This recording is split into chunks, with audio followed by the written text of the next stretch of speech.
Hello guys, welcome back to my mini blog. তো আজ আমাদের ইচ্ছা হলো একটু বিরিয়ানি খাওয়ার।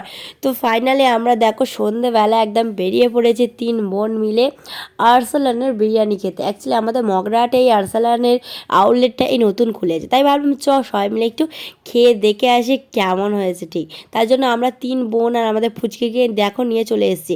আর এই দিনটা ছিল না সরস্বতী পুজোর বিসর্জনের পরের দিন, মানে আমাদের বিসর্জন না কাটতে কাটতে আবারও একটা ছোট্ট পার্টি করার জন্য আমরা চলে এসেছি বিরিয়ানি খেতে। এক কথায় বিরিয়ানিটা তো দারুণ ছিল, টেস্ট নিয়ে কোনো কথা হবে না। আর কোয়ান্টিটিও ছিল সেই পরিমাণে, মানে আমরা খেয়ে একদম মানে কেউ একটা প্লেট খেয়ে কমপ্লিট করতে পারছে না। ওর পায়ে তুলে দিচ্ছে, ওর পায়ে তুলে দিচ্ছে। তবে আমি অবশ্য একটু বেশিই খেয়েছিলাম বিরিয়ানিটা, কারণ আমি হচ্ছে একদম বিরিয়ানি লাভার বলে কথা। এই যে আমি গালে তুলে নিলাম একটা বাইট, মানে সেরা সেরা সেরা ছিল। টেস্ট নিয়ে সত্যি কোনো কথা হবে না, আরসালান ইজ দ্য বেস্ট। যাই হোক, আমরা তো খেলাম। আর আজকে ট্রিটটা দিয়েছিল সঞ্চিতা আমাদেরকে।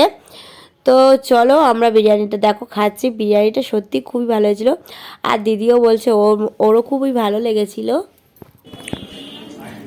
কেমন লাগছে বল?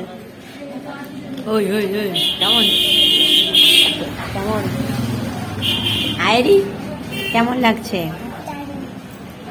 তা আমাদের দেখো 4 জনের এই যে পার্টি হচ্ছে বিরিয়ানি পট।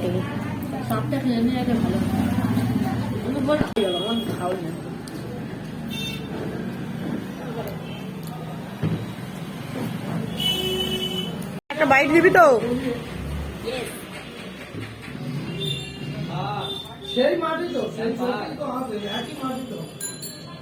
কেমন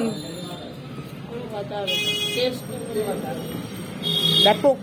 বল খেয়ে কেমন লাগলো, বল খেয়ে কেমন লাগলো বিরিয়ানি?